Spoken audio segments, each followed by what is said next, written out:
네, 여러분 안녕하십니까? 박시영 없는 박시영 TV. 오늘 함께할 시간 고인물 진행하겠습니다. 고현준의 인물 인터뷰 고인물.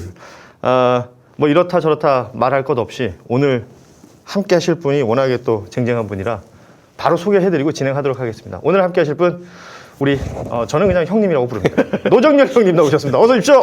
네, 반갑습니다. 아 너무 좋네요. 우리 고 평론가께서 네. 고 진행자께서 형님이라고 막역하게 해주시니까 저도 받겠습니다.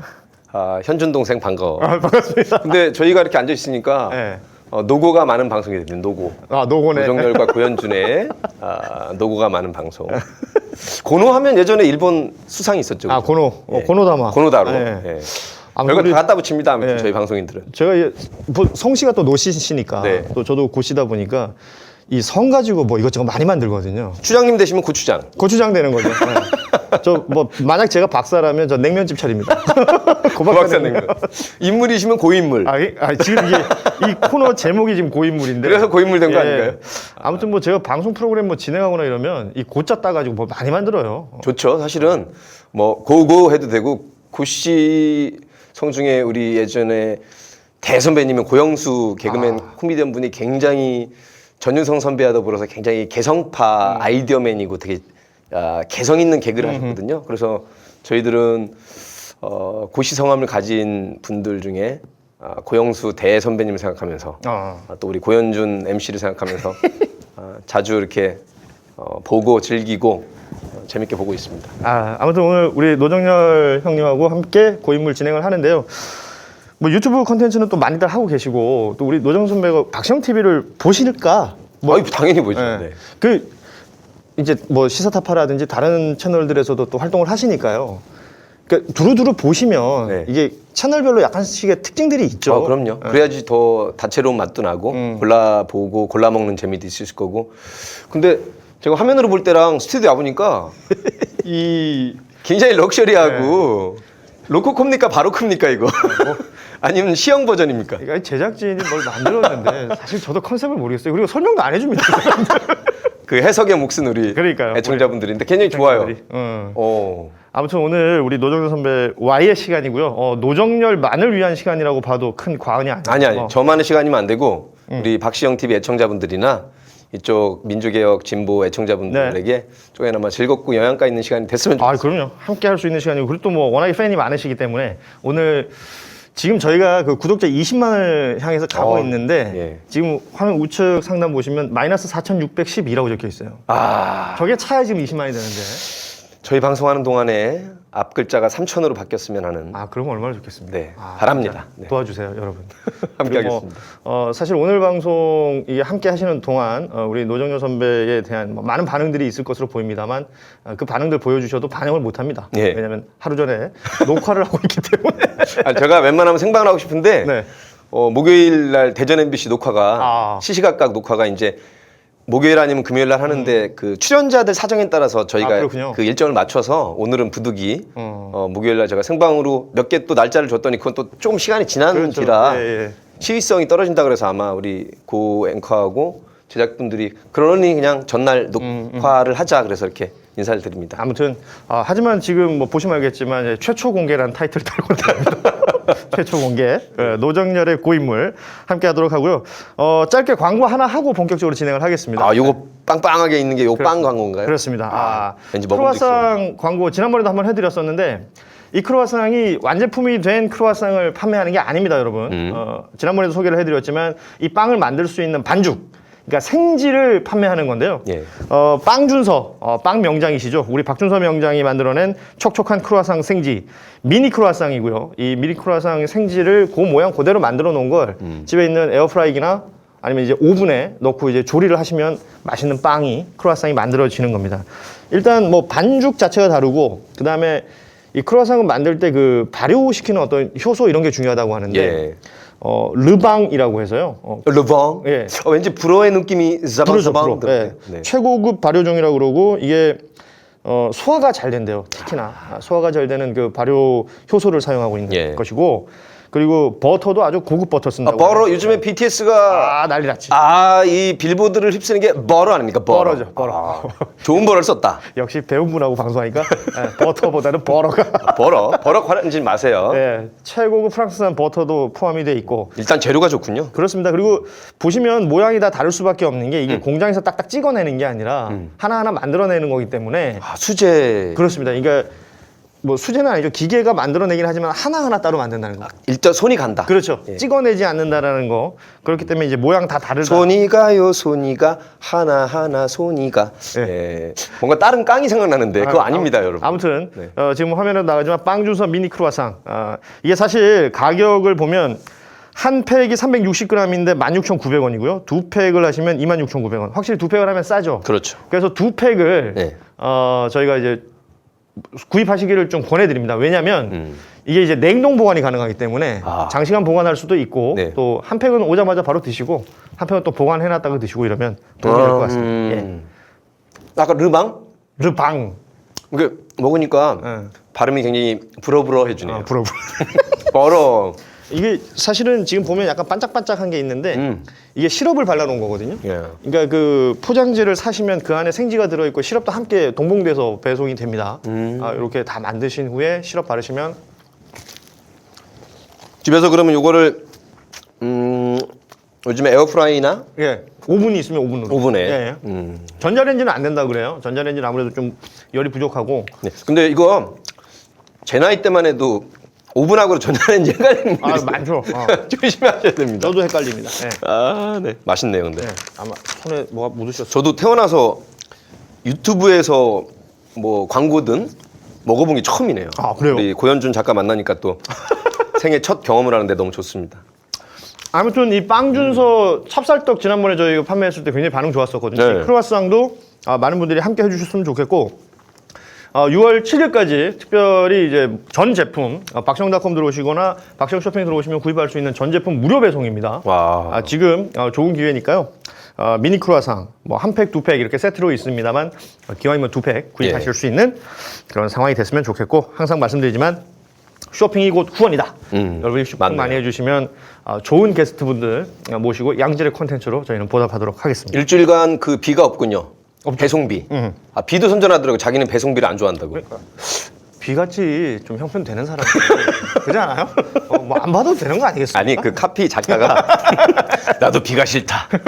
쓸데없는 비. 그렇지. 배송비를 지워버리고 싶다 이러면서 일주일간의 혜택 우리 박시영닷컴 정말 초고속 성장을 한 이유는 박시영 TV만의 장점이 있거든요. 네. 그 팩트 체크 잘 해주시고 통계도 잘 해주시고 또 다양한 의견을 잘 담아내주기 때문에 저희 같이 시사 방송하는 사람들이 꼭 박시영 TV를 보게 됩니다. 왜냐하면 이렇게 보는 시각도 있고 그렇게 이런 시각들이 있을 수 있구나. 저도 늘 잘 참조하고 있고 즐겨보고 있습니다. 박시영 TV를 좋아하시는 분들이 박시영 대표가 나와서 그 통계 자료 해석해주고 네. 그리고 지금 뭐 시중에 돌아다니고 있는 각종 이야기나 설들에 대해서 정확하게 팩트를 짚어줄 때 많은 분들이 좀 박수도 보내주시고 네. 응원도 해주시는데 박시영 없는 박시영 TV가 일주일에 2번 진행되죠. 화요일, 목요일 2번 진행되는데 그때마다 저희 소가 많이 딸리거든요. 그래서 그 요일들도 화요일, 목요일도 좀 응원해 주시면 저희가 더욱더 열심히 만들어 가도록 하겠습니다. 우리 노정열 선배와 함께 고인물 진행하는데 일단 뭐 사실 이 방송 보시는 분들 중에 노정열을 모르는 사람이 있겠습니까? 있을 수 있죠. 그래요? 예, 왜냐하면 제가 공중파 TV에 지금 이제 대전 MBC는 하고 있는데 공중파 TV에 못 나간 게 한 4년 넘거든요. 민주정부가 들어섰지만 저도 많이 의뢰를 하는데 이런저런 이유로 아직 뭐 MC든 리포터도 못 하고 있고 그쪽에서도 별 관심이 없으신 것 같아요. 그래서 아주 좋습니다. 왜 덕분에 유튜브 반 이상 하고 있고 네. 또 코로나 때문에 이제 행사는 많이 없었지만 그래도 코로나 터지기 전에는 우리 시민들과 함께 토크쇼도 하고 뭐 필요한 거 있으면 출판 기념회 현장에서도 보고 그래서 이게 나한테 주어진 길이구나 싶어서 그냥 뚜벅뚜벅 가고 있습니다. 그러니까 이게 블랙리스트 얘기를 안 할 수가 없는데 그러니까 어찌됐건 데뷔를 개그맨으로 하셨고 전파를 통해서 혹은 뭐 다른 어떤 오프라인 뭐 행사도 마찬가지고요. 그러니까 대중들을 만나는 게 필요한 거지 않습니까? 그게 제 일이고 필요한 정도가 아니라 저의 숙명이고 그런데 할 일인데. 그걸 막는 시도, 실제 막혔고 예. 그런 일들이 있었단 말이에요. 그걸 겪을 거라는 생각을 해본 적이 있으세요? 그 전에는? 제가 개그맨 된 게 김영삼 정부 중반인 1996년이거든요. 96년째. 아, 죄송합니다. 벌써 연식이 나오는데. 옛날 사람. 아이고 이렇게 탁 찍어서 말하니까 좋네. 아이고 역시 40대랑 방송하니까 좋다. 네. 그런데 김대중 노무현 정부까지는 어쨌든 김영삼 대통령도 공과 가가 있지만 그렇죠. 3당 합당이라는 과가 있지만 그래도 민주주의를 부르짖었고 일종의 공헌한 부분도 있어서 네네. 제가 그 전에 이제 공무원을 잠깐 1년간 연수를 예. 받고 공직 생활할 때도 김영삼 정부라면 내가 공무원이 돼서 국민께 봉사해도 되겠다라는 생각으로 갔다가 사실 그때 문민정부는 굉장히 중요한 어떤 화두고 이슈였으니까요. 그렇죠. 네. 그 당시로서. 네. 그리고 김대중 노무현 10년 겪으면서는 전혀 제가 뭐 김대중 노무현 정부를 지지하고 옹호했지만 혹시나 제 눈높이에 맞지 않는 정책이나 이런 것이 있다면 사실은 저는 그것도 풍자를 삼아서 개그를 했거든요. 그렇죠. 예. 근데 그때는 뭐 이렇다 할 없었지. 재지는 없었어요. 예, 예. 근데 참여정부 말기 들어오면서 MB가 정동영 후보를 압도적으로 이기고 이러면서 그 당선인 시절에 그렇죠, 그렇죠. 분위기가 확 바뀌더라고요. 제가 그때 그 CBS 뉴스앤올자라는 라디오 MC 진행을 하고 있었는데 네. 벌써 분위기가 정부에 대한 비판을 해서는 안 되는 것처럼 이리저리 아니나 다를까 지금 문재인 대통령 들어오고 2017년 가을에 밝혀진 게 바로 국정원 버전, 문화체육관광부 버전의 10,000명 말고 그렇죠, 그렇죠. 그건 문화예술단체 다 해서 10,000명이고 네. 저희 문화예술인들을 국정원 버전으로 이명박 출범하자마자 만들어졌다는 게 팩트로 드러나는 그렇습니다. 예. 게 9년 반 박근혜 끝날 때까지 이거는 사실은 그거에 대해서 의구심을 가지고 있었다는데 정보 공개 청구를 했던 것이고 나와 있는 사람들이 있잖아요. 예, 그렇기 때문에 이제 공개가 됐던 내용들은 이미 뭐 사실 뉴스를 통해서도 많이 보셨을 텐데 이게 엄연한 사실이었다는 겁니다. 버젓이. 직권 남용이자 실정법으로 따지면 치사하고 비굴한 거죠. 그러니까요. 그거 뭐 연예인들이 떠든다고 해서 맞는 얘기면 국민들이 수긍을 할 테고 쓰잘데없는 얘기로 일방적으로 비난한 거면 정상적인 국민들이 뭐 노정열 네가 떠드는 게 맞다. 문성근 당신이 많다. 이렇게 하겠습니까? 그러니까요. 예. 알아서 판단하실 시민들한테 미리 옥죄어가지고 리스트에 올라와 있으니 이 사람들은 쓰지 말라라고 그렇죠. 예. 뭐 직접적으로 암암리에 했다는 거. 직접적으로 방송하고 있는데 뭐 예전에 이승만 때처럼 야채 빼뭐 이런 거까지는 아니더라도 아이고, 네. 그러니까 이게 뭐 자연스럽게 어떤 문화나 그 위계라는 게 분명히 존재할 테니까 이런 것들이 필드에서 진짜 열심히 일하고 있는 사람들한테는 어디서 어떻게 작용이 들어와서 내가 방송을 못하게 되는지도 모르고 근데 몇 가지는 제가 보니까 그 종편이 생긴 다음에 2009년도에 이제 이명박으로서는 그 자기의 후보 때 그렇게 밀어준 종편 채널들에게 선물을 줘야 되는 것이 바로 2009년도에 그토록 밀어붙였던 네네. 미디어법 통과잖아요. 그 다음에 4개가 생겼는데 저는 MBN 한 번, 채널A 한 번 나갔어요. 초창기에. 예. 그 대신 조건이 있었어요. PD도 하시니까 알겠지만 그래 좋다. 생방으로만 나간다. 아니면 편집을 하니까. 그 다음에 문서로 계약서는 안 쓰지만 야 한 번 나갔으니까 그래도 6개월 정도는 보장해 줘라. 어차피 MC는 아니었거든요. 그렇죠, 그렇죠. 저의 나가서 저의 이제 풍자든 네. 뉴스 꼭지든 개그든 하는 거라서. 뭐 꼭지를 하거나 패널로 출연하시거나 이런 예. 부분들. 그래서 그 PD도 당연히 그 정도 가지고 뭐라 하겠냐 싶어서 나갔더니 양쪽 다 똑같이 제가 생방 나간 다음에 난리가 난 거예요. 위에서. MC 같으면 보고가 되지만 당시 그렇죠. 그거를 그렇게 다 올리진 않거든요. 네네. 그랬더니 누가 노정열을 생방으로 저기 했냐고 그 PD가 혼났다는 거예요. 그래서 형님 죄송합니다. 저는 이 정도는 제가 재량으로 할 줄 알았더니 형님 죄송한데 못하겠네요. 그래서 아유 어떡하냐. 그런 거예요. 그 정확히 들어왔어요 그게. 사실 TV조선이나 채널A나 뭐 MBN이나 여기도 그 구성원들 개인을 만나보면 그 심각하게 나쁜 사람들 잘 없습니다. 합리적이고 예. 그냥 상식적인 분들이 꽤 있어요. 그런데 이제 그들도 그렇게 생각했겠지. 아무리 우리 채널이 그렇다 하더라도. 그렇지. 뭐 이 정도 못하겠느냐라고 해서 누굴 섭외하고 출연시켰는데 위에서 자기가 까이니까 네.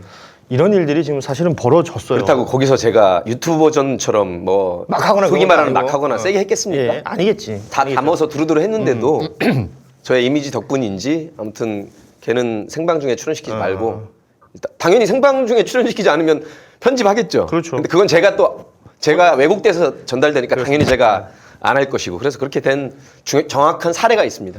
진짜 이건 진짜 비민주적인 겁니다. 그 풍자가 막혀 있는 그리고 언로가 막혀 있는 사회가 얼마나 왜곡이 될 수 있는지는 우리가 이제 이미 경험한 바가 네. 있고 그런 어떤 한 가운데 계셨던 분이기 때문에 할 얘기도 진짜 많으실 것 같은데 아마도 많은 분들이 노정열이라는 인물을 기억하면 저처럼 이제 나이가 40대가 넘어가는 사람들은 행시 출신 개그맨으로 기억하시는 분들 많을 거고 그리고 또 요즘은 뭐 그 무엇보다도 어떤 촛불 무대에서의 사회자 그 이미지가 가장 강하지 않겠어요? 그러실 것 같아요.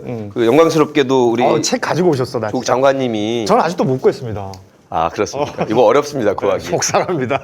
여기에 이제 집에는 조 장관님이 직접 사인해 주신 저 책이 있고 요거는 이제 우리 촛불 들었던 개혁국민운동본부 버전으로 개국법원. 직접 쓴 게 있는데 여기에 촛불 들었던 첫 주에 2019년 9월 셋째 주 9월 16일부터 이제 1차 집회가 시작됐는데 그때는 제가 방송 중이어가지고 무대에 못 올랐는데 그때는 처음에 200~300명 그렇죠. 중앙지검 앞에 예. 지금도 공사가 한창 중인데 여전히 그렇습니다. 예. 그때 금요일 날 제가 첫 무대에 올라갔는데 그때는 한 2~3천 명 됐어요. 꽉 채워가지고. 그러니까 월, 화, 수, 목, 금 동안에 계속 늘어난 거죠. 그렇죠. 그리고 그 주에 첫 토요일 날, 운명의 토요일 날. 그 십자가가 만들어지던 날.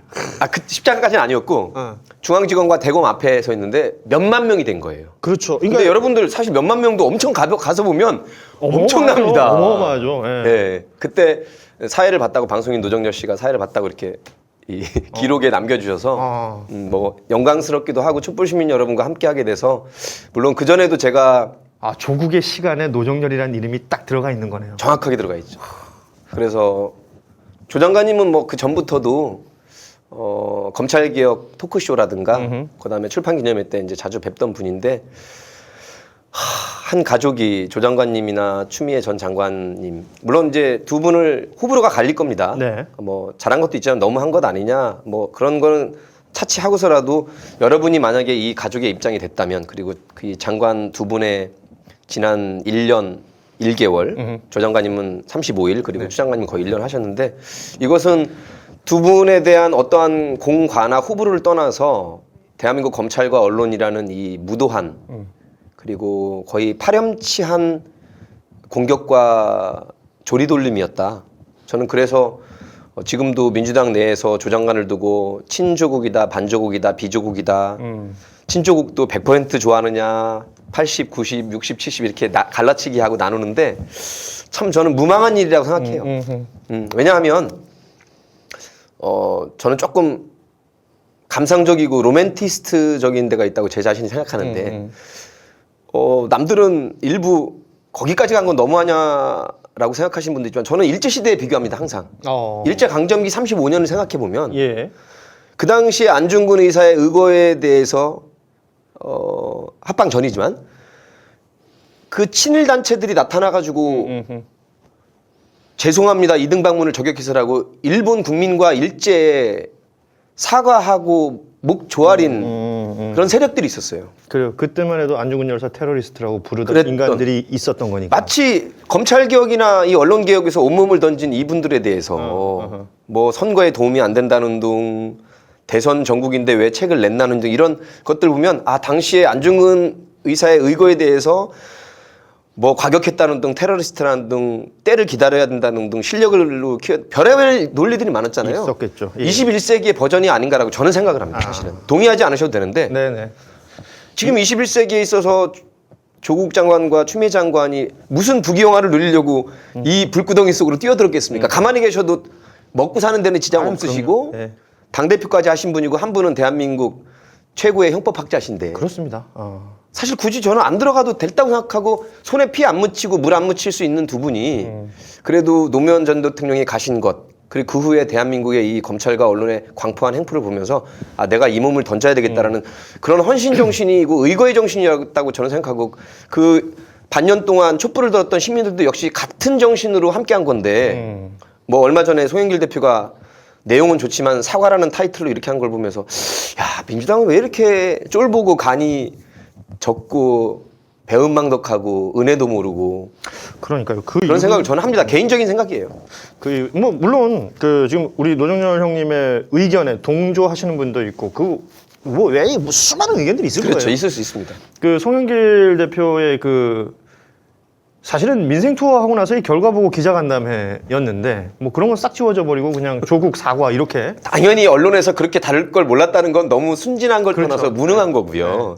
이미 그리고 언론은 보도를 다 그 제목으로 뽑아냈고 준비하고 있었습니다. 사실. 그러니까요. 네. 그러면서 저는 SNS상에서 좀 걱정스러웠던 움직임이 탈당.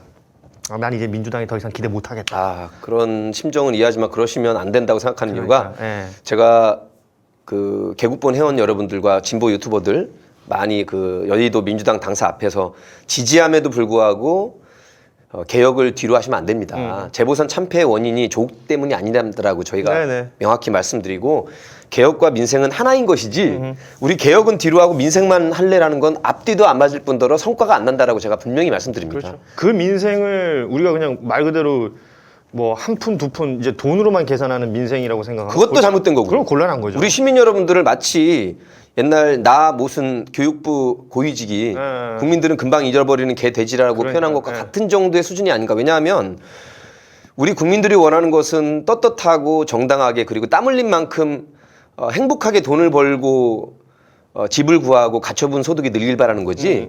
불법과 탈법과 온갖 짓을 하더라도 몇 푼 더 통장에 쌓이고 집을 얻길 바라는 것이라고 생각 안 해요. 그거 진짜 잘못된 예. 접근법이에요. 근데 한때 민주당에서 원하는 민생이라는 것이 뭐 죽이 되든 밥이 되든 뭔가 민생을 챙겨보자는데 사실 실체가 없는. 그렇죠. 그리고 민생이란 것은 100만 공무원들과 관료들과 각 지자체장들이 현장에서 얻어내는 그런 것의 결과지 입법부 공무원 300명이 민생을 직접 챙긴다는 것은 민생 입법밖에 없어요. 그러니까 그거는 자칫 잘못 선언 혹은 일종의 선거운동이 될 수도 있는 겁니다. 왜냐하면 선출직들이기 때문에 당신들 잘 먹고 잘 살게 해주겠습니다라는 말은 뭐 당연히 할 겁니다. 예. 그런데 말씀하신 것처럼 그 실체에 대한 얘기인데 맞아요. 검찰이든 언론이든 왜 우리가 개혁이라는 말을 붙이겠습니까? 이 제도의 어떤 부실한 부분, 잘못된 부분, 이 시스템의 어떤 문제점들 이거 지금 고쳐나가지 않으면 그리고 고쳐나가지 않았었던 지난 70년간 겪었던 고초가 있는 것 아니겠어요?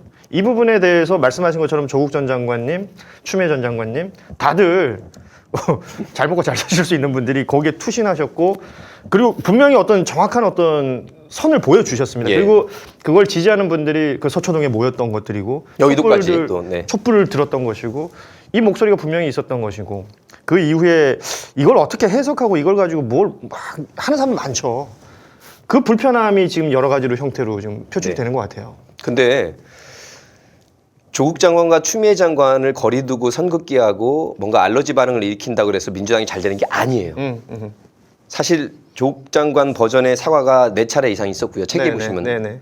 또 이해찬 대표도 사과했죠. 사과했어요. 예. 불법에 대해서 사과한 게 아니라 그렇습니다. 불법이 아니더라도 예. 똑같은 버전입니다. 송영길 장관 대표가 엊그제 말하는 것이죠. 그렇습니다. 일종의 정서상의 문제인 거니까. 근데 이거를 계속 사과를 하면요. 국민들은 어떻게 생각하냐면 가운데 계신 분들은 저것들이 정말 위선자고 내로남불이고 겉만 착하고 정의로운 척했지 속으로 구린 짓 많이 했구나라고 자인을 저렇게 여러 번 하는구나라고 낙인을 스스로 찍게 돼요. 그리고 조중동은 조금 신났습니다. 그렇죠. 네. 그러지 않아도 사과하길 바랬는데 송영길 대표가 한 달 만에 이렇게 사과를 하니 얼마나 신이 났겠습니까? 사실 제가 화요일마다 이제 청년 코너를 또 진행하면서 청년들의 이야기를 듣는데 청년들이 뉴스를 소비하는 방법을 얘기를 하더라고요. 그러니까 실제 이런 내용들이 있으면 그 어떤 뭐 내러티브에 맞춰가지고 어디서부터 어떻게 문제가 생겼는지를 찾아보는 친구들도 분명히 있지만 대부분은 포털에서 예. 기사로 생산된 제목, 거의 그거죠. 네, 제목으로 인지를 한다는 거예요. 그렇다면 지금 어제 오늘 계속 나오고 있는 이 조국 사과, 송영길 사과, 민주당 사과라는 것이 거의 지배적인 어떤 내용이 될 수도 있는 거거든요. 그걸 왜 모르고 선의의 뜻으로 사실 그 문장 내용을 읽어보면 내용이 다 좋아요. 아, 그럼요. 사실은 윤석열 가족에 대해서도 이렇게 그 잣대를 얘기했죠. 같이 수사를 해야 된다서부터 언론개혁, 검찰개혁도 있는데 사실 너무 길어요. 그렇게까지 길게 말씀하실 필요 없거든요. 마치 실무자가 그래요. 기자랑 인터뷰하듯이 예. 너무 길었어요. 예. 그렇게까지 하실 필요 없었다. 그리고 그렇게 안 하셔도 충분히 조국 장관 책을 읽는 호불호가 갈리지만 읽는 데에는 정말로 어떤 일이 있었는지를 윤석열 검찰이 어떤 일을 했는지를 조국은 어떻게 얘기하고 그 판단은 또 국민들이 하실 거예요. 네. 그래서 베스트셀러가 되는 것이고요. 그래서 무슨 말을 했을까라고 보고 싶어하는 사람들이 그렇게 많은 건 그겁니다. 아니겠습니까? 네. 예.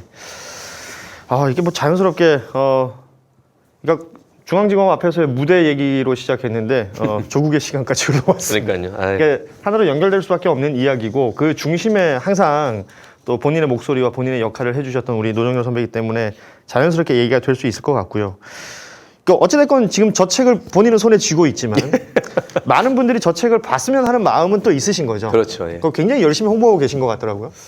왜냐하면 조국 장관님은 민정수석하기 전에 그 서울대 법대 교수하실 때도 네.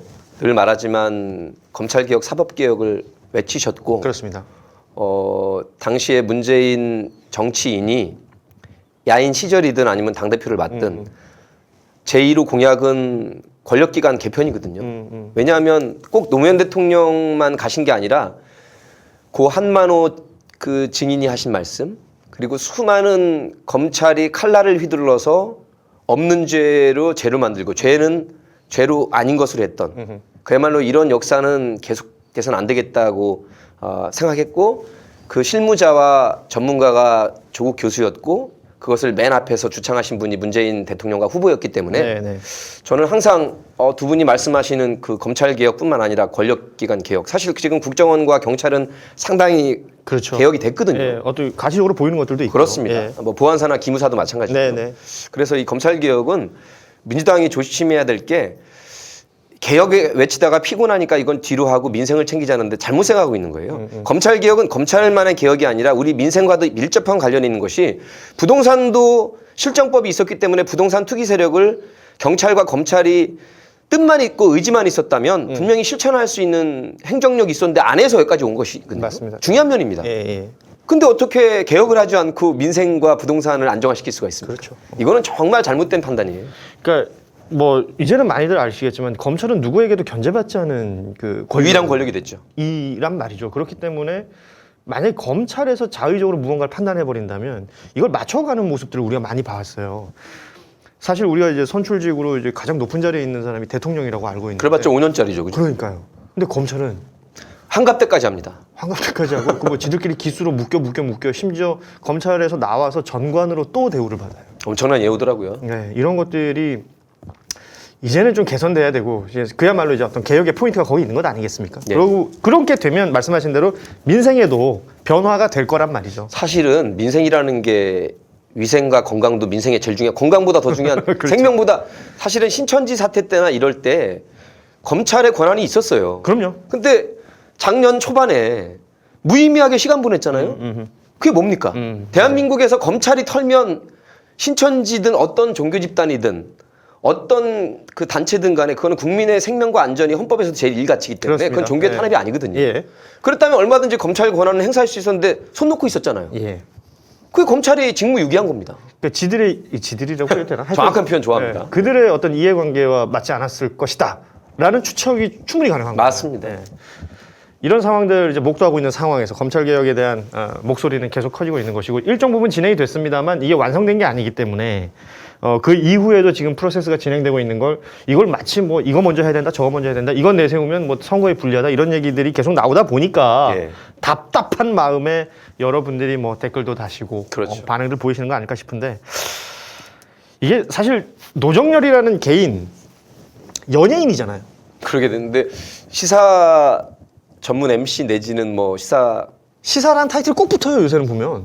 그건 뭐 저의 길이기도 하고 그거는 영광스럽기도 하고요. 그래요. 또 제가 개그맨 시험 볼 때 자체가 이제 역대 이승만 대통령부터 당시에 YS 때까지 성대모사 하면서 뭐 개그와 나라가 잘 되기 위한 길을 이제 대본을 써서 혼자 성대모사 섞어가면서 연기를 했기 때문에 제가 제일 관심이 있고 또 공무원 1년 하면서도 나라 정책을 생각하고 또 이것을 풍자로 엮으려면 어떻게 풍자로 만들어내야 되는가를 늘 이제 고민하기 때문에 저희 개그맨들은 주로 이제 싱어송라이터 같이 자기가 하는 코너들은 자기가 아이디어를 짜서 자기가 대본을 쓰거든요. 거의 다.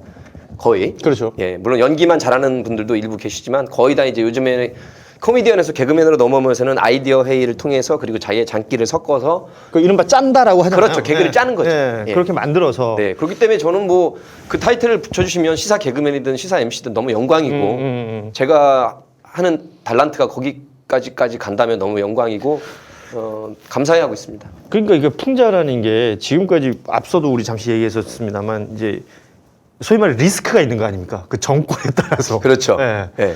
그러니까 사실은 외국 케이스 보면 그 장르, 그러니까 시사 혹은 풍자를 정치 풍자를 하든 뭐 사회 풍자를 하든 이 풍자하는 개그맨들이나 코미디언 배우들, 희극 배우들의 값이 굉장히 높은. 실제 미국은 대통령들이 1년에 몇 차례씩 그 유수한 기자들을 불러다 놓고 방송에 관한 얘기를 하는데 네네. 그때 이제 신랄한 비판들도 나오는데 그렇겠죠. 그때 사회를 보거나 중요한 코너를 맡아서 하는 사람이 미스터 콜베르 같은 대통령 옆에다가 면전에다 두고 거기도 진보 보수가 있죠. 그렇죠. 미국도 신랄하게 이렇게 풍자를 합니다. 네네. 근데 깔깔거리고 그렇다고 해서 뒤끝이 있거나 블랙리스트에 올리거나 그렇지는 않아요. 그렇다고 미국도 물론 이건 메카시의 광풍이 분 적이 있어요. 있었죠. 과거에 있었죠. 그러나 지금은 그렇지는 않습니다. 그렇습니다. 그러니까 우리가 그런 걸 보면서 우리도 어떤 뭐 선택을 하거나 판단할 때 도움을 받을 수도 있는 건데 이게 언론 자체가 기본적으로 막혀 있다는 건 일단 굉장히 좀 저는 불편한 부분이라고 생각하고 그 장르에 있어서는 뭐 거의 독보적인 요즘 아닙니다. 활동을 하고 계시기 때문에 그건 아니고 저희 그 선배 중에 대선배로서는 이제 탤런트랑 배우시지만 민주당의 헌신도 하시고 노무현 대통령 노사모 대표도 하신 문성은 대선배 예. 당연히 블랙리스트에 올라가 있고요. 그다음 명계남 선배 그다음 여러분 검색하시면 국정원 블랙리스트 연예인 치면 다 나옵니다. 예. MB 때 82명 그리고 박근혜 때 249명 그러니까 거의 한 더하시면 그러니까 300명이 훨씬 넘는 그 정도가 9년 반 동안에 국정원 버전의 블랙리스트 연예인이 그렇죠. 있었고요. 김미아 선배도 말씀하실 때 또 소신껏 말씀하셨고 또 요즘에는 이제 스타가 됐고 이제 정책 발언은 거의 안 하지만 김구라 씨랑 저랑도 시민방송 과거에도, RTV라든가 예. 했었고 그다음에 이제 최근에는 그 전에 김재동 씨가 또 사회적 발언을 하면서 보수 언론이나 또 듣기 불편하신 분들이 많이 공격을 했었고 엄청난 출연료라든가 공격이었죠. 여러 가지를 그렇습니다. 들어서 그다음에 최근에는 또 우리 강성범 씨가 저보다 약간 후배인데 그래도 아주 시원하게 30만 넘는 그 유튜버로서 굉장히 재밌게 잘 하시고 물론 이제 잠깐 지역과 관련된 얘기로 곤혹을 치르시고 그렇죠. 본인도 예. 사과를 했는데 저는 너무 고마운 거죠.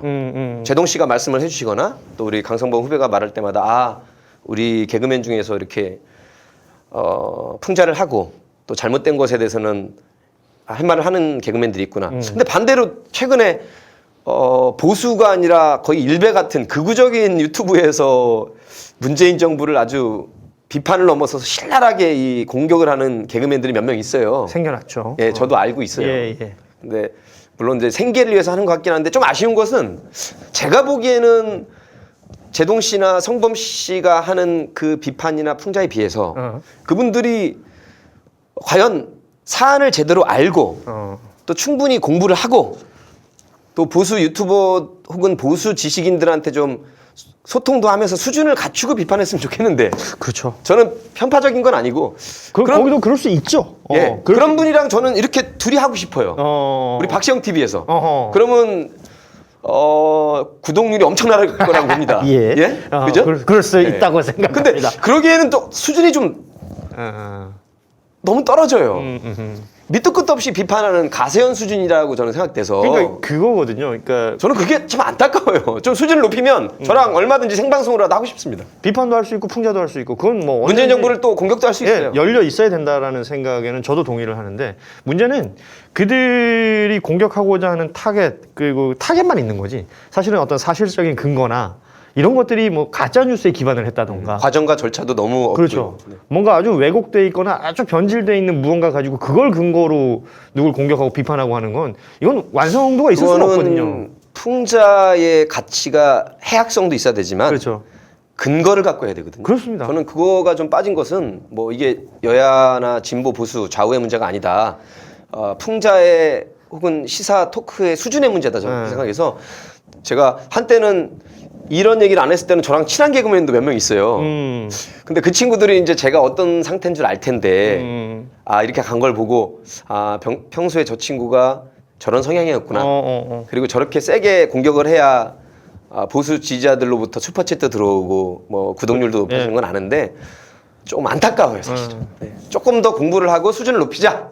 네. 그렇죠. 사실 뭐 또 그 의지, 그러니까 보수적인 마인드가 있고 보수적인 어떤 정치 세력을 지지하는 분들 입장에서는 그들도 공부 잘해가지고 그들도 제대로 된 탄탄한 어떤 그 베이스가 있는 상태에서 비판하고 풍자를 한다면 그 시장도 분명히 어마어마할 거예요. 그럼 좋죠. 네. 예.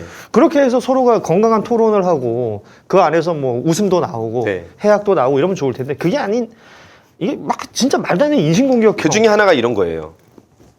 우리 국민들께 정말로 제가 간곡히 말씀드리고 싶은 것은 여야나 진보 보수 좌우를 떠나서 조국 장관 아들 딸이 혹시나 입시 비리에 연루됐고 의혹까지 제기한 거 좋다 이거예요. 그러면 나경원 씨 아들 딸의 상황 증거와 증인들이 나오잖아요. 네.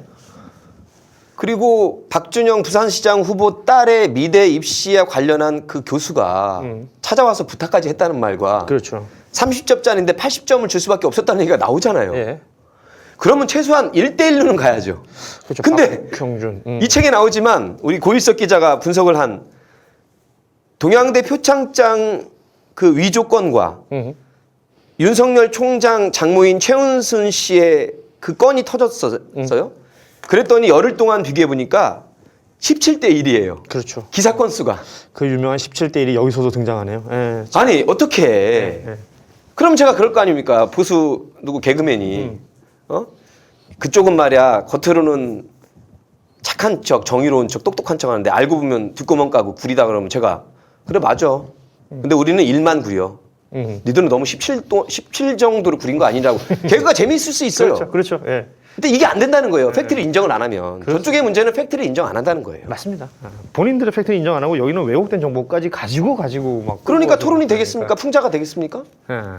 저는 그 수준까지 돼야 우리 내부에 반성할 건 반성하고 저도 지금 민주개혁 진보가 다 잘했다는 게 아니에요. 아, 예. 제가 김대중 노무현 정부 시절에 풍자를 어떻게 했겠습니까? 예를 들면 뼈 아프지만 김대중 대통령 아들들이 어쨌거나 홍삼 트리오 소리 들어가면서까지 문제를 일으켰었고. 기위에 예. 있었어요. 그때 제가 김대중 대통령 성대모사 하면서 아따 굉장히 쪽팔립니다. 제 아들 홍삼 트리오가 이 애비 얼굴도 먹칠하고 여러분께 대못을 박아버렸어요. 아이 싸가지 없는 새끼들. 뭐 이래가면서 네. 아니 그렇게 말하는 제가 좋아서 했겠습니까? 그러나 어떠한 경우라도 비위에 연루돼서는 더군다나 뇌물이라든가 이런 건 안 되는 그렇죠. 것이죠. 예, 예. 그런 걸로 했고요. 많이 했습니다. 참여정부 때도 어떤 정책적인 사안을 가지고.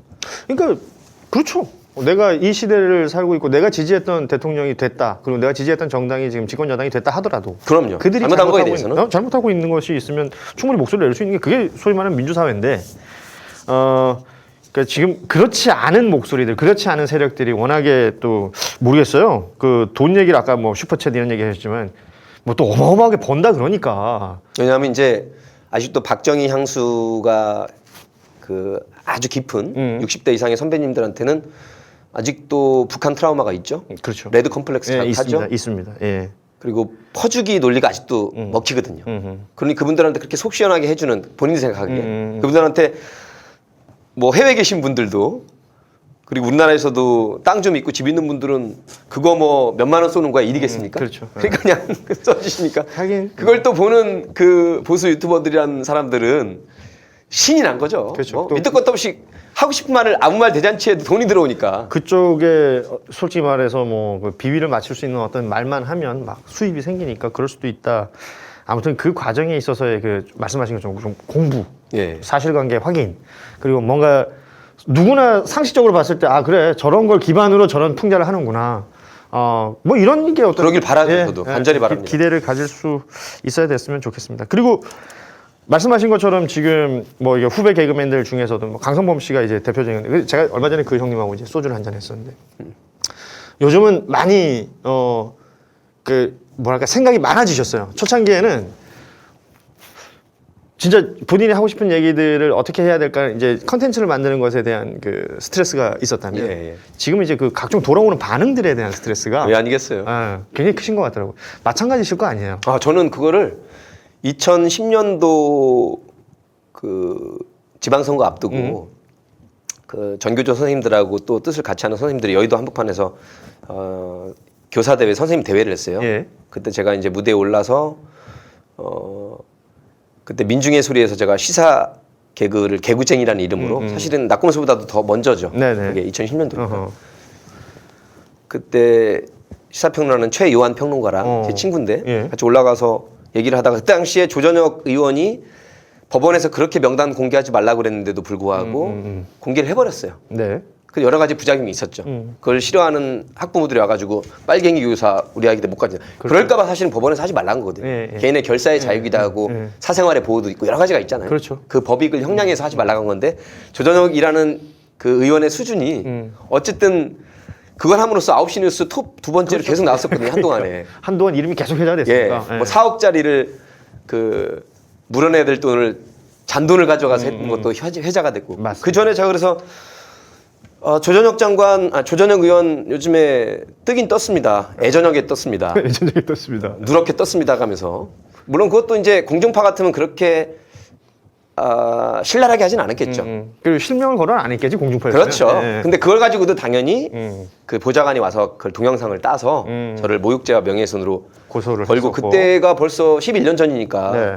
그때도 MC를 하고 있었는데 그 주장을 담아서 우리 게시판과 우리 PD와 작가에게 공격을 많이 들어왔어요. 그때 저는 이미 성범 씨가 지금 겪는 그거를 오래됐죠.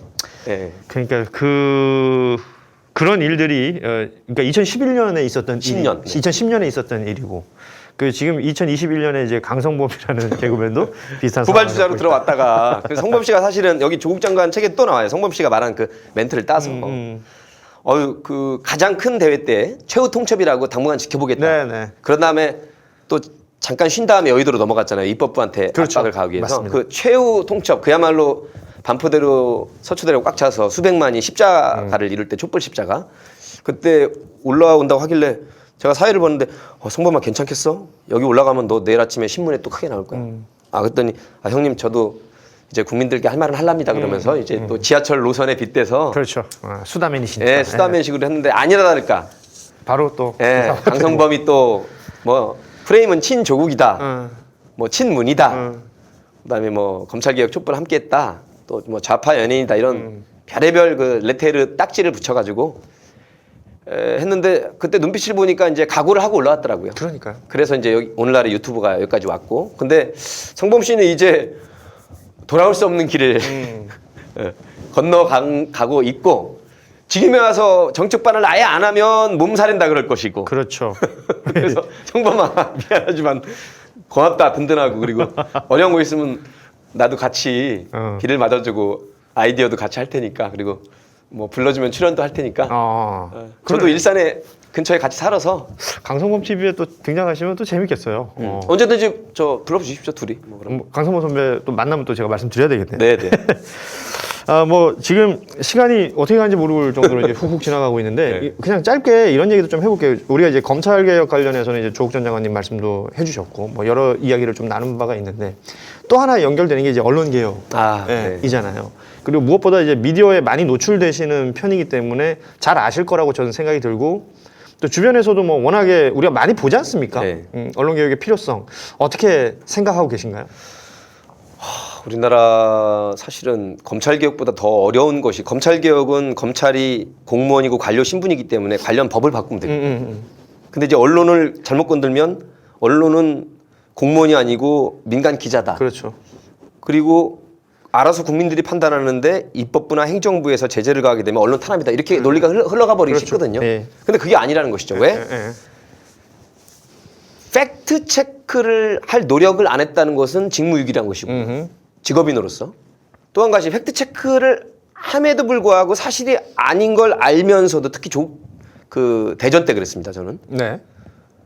그냥 검찰에 소위 말하는 빨대를 꽂아서 그 검사가 불러주는 것을 단독이나 특종이라는 이름 아래 사실 확인 없이 그냥 일단 피의 사실을 공표해버리는 그러면서 100만 건 이상이라는 게 나왔죠. 그래서 이런 것은 단죄를 해야 된다. 예를 들면 조국 펀드다 사모펀드다 해서 마치 권력형 범죄인 거 했지만 전혀 그것이 아니고 내용이 없으니까. 예, 실체가 아니니까요. 그렇죠. 그러면 최소한 법률적 제재를 떠나서 똑같은 크기로 사과라도 하는 것이 기본인데 그것도 안 한다면 이때 이제 입법부 버전에 사과에 관한 언론중재법이든 그러니까 룰이 만들어져요. 룰이 만들어진다는 거죠. 징벌적 손해배상제. 특히 정치임금법은 옛날에 우지파동이라고 소고기가 잘못됐다고 했지만 사실이 아닌 걸로 드러났는데 그 삼양라면. 예, 사장님은 자살을 하고 이런 경우가 있었잖아요. 그러면 그건 돈을 떠나서 한 사람의 인간을 죽음에까지 모른 거기 때문에 그걸 뭘로 보상하겠습니까? 그러면 우리 법조계에는 마치 무슨 호프만식이든 뭐든 우리가 계산하는 게 있거든요. 네네. 그러면 그것이라도 우리가 뭐 사실은 서양 같은 경우는 더 큰 데도 있지만 기본 우리의 머릿속에 뭐 3세번, 3세판, 3배는 물어줘야 그래도 정의에 합당하다는 우리의 숫자관념이 있어서 그러면 니들이 그 기업에 손해를 끼친 것이 산정하기 어느 정도 한정을 할 수는 있습니다. 또 인간들이. 예. 그럼 그것의 3배는 물어낼 정도로 법률이 정비가 돼야 예방이라도 할 수 있지 않겠느냐. 그런 의미에서 징벌적 손해배상법은 통과가 돼야 되는데 지금 발의만 돼 있지 통과가 안 되는데 그렇죠. 우리 송영길 호가 개혁과 민생을 같이 하겠다고 사실은 했습니다. 저희 촛불 시민들이 아이고, 여의도 한복판에 3주 동안 14일 동안 들었더니 14일 차 때 왔어요. 그래서 지금도 사진 보면 여러분 송영길 대표가 개혁이 민생이다라고 들고 있고 있죠. 예. 같이 하겠다라고 약속을 한 빼박켄트 동영상이 있습니다. 빼박켄트. 네. 그것대로 하시라는 거예요. 그래야 우리나라 언론이 어떤 기사를 쓸 때 최소한 팩트 체크를 한다. 예를 들면 이런 거죠. 조 장관의 혐의가 있는데 조 장관한테 전화라도 걸어서 그 사람의 입장이라도 실어야 되는데 그런 거 없이 일방적으로 검찰의 주장만 써제끼잖아요, 사실. 그러니까요. 그러면 안 된다. 그건 여야 문제가 아니다. 진보 보수의 문제가 아니다. 그래서 이 언론 개혁은 반드시 사과 방송이나 사과 기사는 똑같은 크기 혹은 앞에 실도록 해야지 기자든 PD든 기사나 방송을 만들 때 실수할 수는 있습니다. 그리고 최선의 노력을 다했지만 거짓일 수도 있어요. 근데 그거는 보면 알아요. 네. 노력을 한 정황이 있는 것인지 어디까지 체크해 있는 것인지는 그야말로 체크해보면 아는 건데 그것도 없이 써제낀 거랑은 질이 다르잖아요. 그러니까 악의적인 왜곡이나 이런 부분들을 뭐 이미 많이 경험했고 예.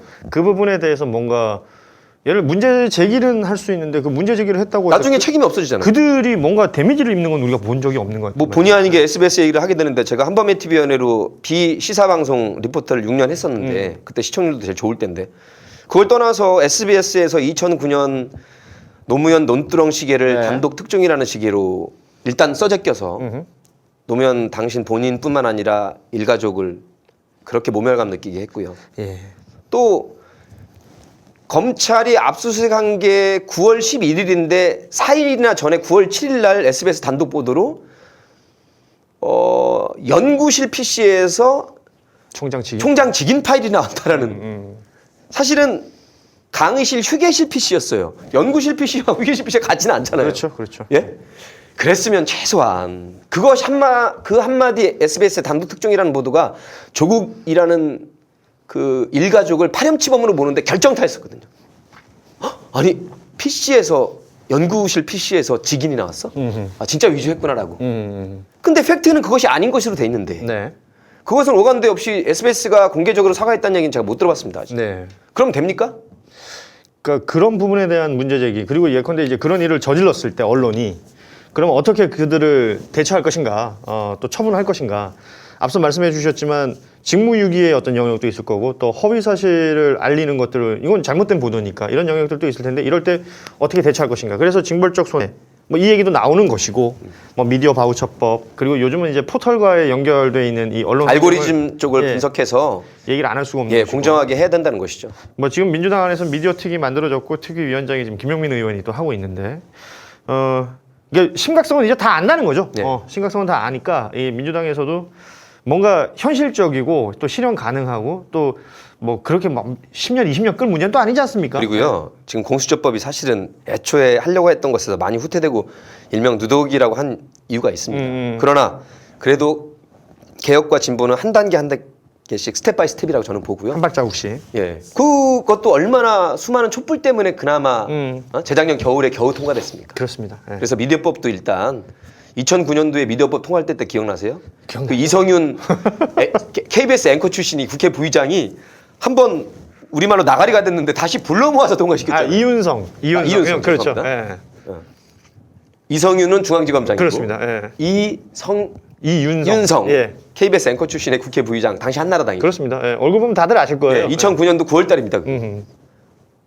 얼마나 이런 한번 나가리 됐으면 끝난 건데 파토난 걸 다시 불러모아가지고 통과시켰다는 게 일사부재의 원칙 또 어긋난 것이고 네. 상식적으로 그게 말이 됩니까? 그리고 뭐 그때 좀 뭐 그렇게 악랄한 짓을 했어요. 한나라당과 이명박 MB가 2009년도 얘기입니다. 그렇습니다. 그 미디어법의 결과로 탄생한 게 종편들이고. 그럼요. 예. 예. 지금 우리가 이런 어떤 과거에 있었던 사실관계에 해당되는 부분들은 다 알고 있는데 이제 앞으로 이제 언론의 개혁 방향이라든지 어떤 어찌 보면 조금 디테일한 부분들까지는 이제는 다 만져봐야 되는 부분이기 때문에 이 부분에 대해서는 계속해서 목소리가 있어야 될 것으로 보이고 또 그 부분에 대한 감시 견제는 또 시민사회가 분명히 해야 됩니다. 저는 우리 박시영 TV를 비롯해서 진보 유튜버 10만 넘는 게 꽤 많습니다. 예. 그분들이 어떤 말씀을 해주셔야 되냐면 지금 김대중 노무현 문재인 대통령 이제 5년 차를 겪으면서 각 분야의 개혁안들이 다 나와 있어요. 있죠. 예. 테이블로 올려서 법사위에서 국민들이 114석 준 그 힘으로 그때그때 개혁 입법을 처리하면 되는 겁니다. 예? 그렇습니다. 만약에 예. 내년 대선 결과가 어떻든 지방선거 결과가 어떻든 또 5년 후에 있을 대선에서 보수에 밀어주면 그 보수의 힘과 의회 권력의 힘으로 법을 다시 돌리면 돼요. 그것도 그것도 국민의 뜻입니다. 예. 어? 그들도 그렇게 할 수 있다. 그들도 그렇게 할 수 있어요. 예. 그러면 주권자의 뜻이 처음으로 180석을 만들어준 건 아마 앞으로도 쉽지가 않을 거예요. 그렇죠. 그러면 그 힘대로 딱딱 처리를 해야 되는데 지난 1년 동안 뭘 했습니까? 예?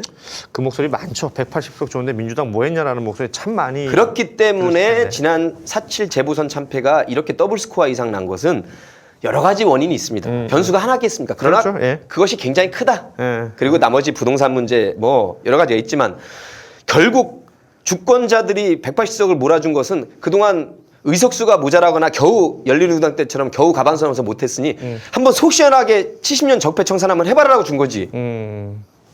그걸 안 해놓고 나서 민생이 어떻고 뭐 조국이 어떻고가 말이 됩니까 이게? 맞습니다. 이게 눈앞에 보이는 선거만 그 생각하는 정치인들의 발언이나 정치인들의 사고방식 우리가 많이 느끼게 되는데 그런 부분들에 대해서는 이렇게 우리 노정 선배처럼 말씀하시는 분들 굉장히 많습니다. 이런 것들 뭐 이 방송 보시는 진짜 그 현실 정치인들도 있으시겠지만 꼭 좀 헤아리셨으면 좋겠다. 실천 의지를 라는 가지고 바람이 듭니다. 따박따박 남은 시간 동안 실천을 하시고 통과를 시켜주시라. 왜냐하면 시간이 금방 갑니다. 그렇죠. 예, 3년 남은 게 아니에요. 대선도 지금 이제 내년 9개월 3월인데 금방 지나갑니다. 이제 진짜 9개월밖에 안 남았거든요. 예. 그런 상황들을 목도하고 있고 이런 이야기를 이렇게 시원시원하게 거침없이 해줄 수 있는 우리 노정열 선배님과 함께했던 이 고인물 이제 슬슬 마무리를 해야 되는 시간인데요. 네. 지금 앞서 말씀하신 것처럼 이제 대전 MBC에서 하시는 방송이 있고 시시각각 그 외의 활동들은 대부분 지금 유튜브 예, 대부분 채널들이시죠. 유튜브 채널입니다. 그 그리고 민주당 대선 주자분들 의뢰가 오면 제가 사회를 다 봅니다. 왜냐하면 저 현재 2위를 달리고 있는 이재명 후보부터 뭐 김두관 지사 또 이광재 최문순 의원 지사분들 또 뭐 추미애 장관도 조만간 출판기념회도 하고 또 출마 선언도 하실 것 같은데 네네. 나머지 정세균 총리랑도 제 방송에서 또 모시고 하고 그래서 저는 우리가 치열하게 경쟁하고 선의의 경쟁을 하되 자기가 밀지 않은 사람이 혹시나 후보가 됐다 그래서 투표장에 안 나오거나 심지어 저쪽이 되는 게 좋다고 생각하는 건 정말 잘못된 생각이고 그래서는 안 되는 것입니다. 우리가 힘을 모아서 완팀으로 네. 그래야 지금 6-7분의 그 민주당 후보들은 다 강약점이 있고 장점이 있으신 메리트가 있으신 분들이에요. 이분들은 건강만 하시면 사실은 앞으로 민주당이 저쪽이 3년 동안 거의 60년 가까이 했는데요. 여기 이제 14년밖에 못 한 겁니다. 네네. 그러면 당연히 이해찬 전 대표가 말한 대로 20년 좋은 장기 독재를 해야죠. 그건 독재가 아니죠. 국민과 함께 가는 국민의 정치인데 그러려면 우리 지지자분들이 송영길이 미워도 뭐 표현은 탈당하겠다 사퇴하라 할 수 있지만 실제로 탈당을 해주지 마시고 계속 애정어린 회초리를 들고 이렇게 해야지 발전이 있는 것이지 마치 정치 혐오주의나 무관심으로 빠지는 거는 저쪽 좋은 일 시킨다. 네네. 저는 그 말씀을 꼭 오늘 드리고 싶었습니다. 그 혹시 앞으로 뭐 좀 계획을 잡으신 거는 좀 구체적으로 뭐 이런 것들이 있으신가요? 아유 많았죠. 근데 제가 25년 방송해 보니까 계획대로 되는 게 아니더라고요. 의미 근데 없다. 저에게 주어진 지금 유튜브 방송 우리 시민들과 함께하게 돼서 너무 감사하고 또 아까 말한 우리 민주개혁 진영의 여러 가지 사회가 코로나 때문에 잘 없긴 하지만 그래도 없는 건 아니고 네네. 그때 제가 또 현장에서 제 나름대로 장기를 발휘하고 또 공중파 지역 방송 하나 하고 있고 그러면서 이렇게 건강하게 살려고요. 네. 사실 오늘 이 박시영 없는 박시영 TV 고현준의 인물 인터뷰 고인물 노정열 선배와 함께 했었는데 뭐 구성안 같은 걸 만들어는 주셨는데 진짜 두서없이 막 얘기했어요. 예. 저희가 원래 방송 스타일이 그렇잖아요. 네. 그러다 보니 모든 이야기를 다 한 것 같지는 않습니다만 그래도 제법 많은 이야기를 나눴습니다. 그리고 사람 노정열에 대한 어떤 관심이나 또 어떤 호기심이나 이런 것들이 더 생기실 수도 있을 것 같은데요. 우리 노정열 선배 활동하시는 내내 응원 좀 함께 해주시고 또 유튜브 채널이나 이런 데서 보이시면 댓글도 하나 달아주시고 네. 반가워해 주시면 좋을 것 같습니다. 끝으로 저희 박시영 TV 시청자분들께 마지막으로 한 말씀 남겨주시고 오늘 방송 마무리하도록 하죠. 네. 우리 박시영 그 평론가가 그 여론조사 전문가이기도 하시고 굉장히 장점이 많은 우리 유튜버이시고 또 우리 구 작가님이나 같이 출연해 주신 분들도 굉장히 좋은 분들이라서 더 20만 곧 달성되기를 바랍니다. 이거 개그맨이 나와가지고 너무 투사처럼 열변을 토한 것 같아서 조금 송구스럽기도 한데 제가 성대모사를 수십 명 하는데 김대중, 노무현, 문재인 대통령 한 10초씩만 짧게 박시영 TV 또 고인물 네. 애청자분들께 띄우고 다음에 또 한번 저 불러주시면 열심히 하겠습니다. 아따 우리 박시영 TV가 참으로 좋은 방송이에요. 우리 행동하는 양심으로 대중적이고 평화적인 최고의 살아있는 민주개혁 상식적인 유튜버가 되길 바랍니다. 아이고야 그렇지요. 이래 박시영 TV 또 우리 고 작가님을 비롯한 고인돌 여러 코너가 여러분들과 함께 영양가 있게 모양새 좋게 이래 잘 되고 있는 걸 보니까 깨 있는 시민의 조직된 힘이 우리 유튜브를 통해서 잘 되고 있구나 그런 생각을 하고요. 여러분 끝까지 함께 해줄 거 생각하니까 이 노무현이가 야 기분 좋다. 여러분 감사합니다. 사람을 사람답게 나라를 나라답게 사람이 먼저입니다. 우리 박시영 TV와 함께 기회는 평등하고 과정은 공정하며 결과가 정의로운 나라 함께 주실 겁니까? 감사합니다. 자, 여러분. 고맙습니다. 다음 시간에 뵙겠습니다. 네, 노정열 선배였습니다. 고맙습니다.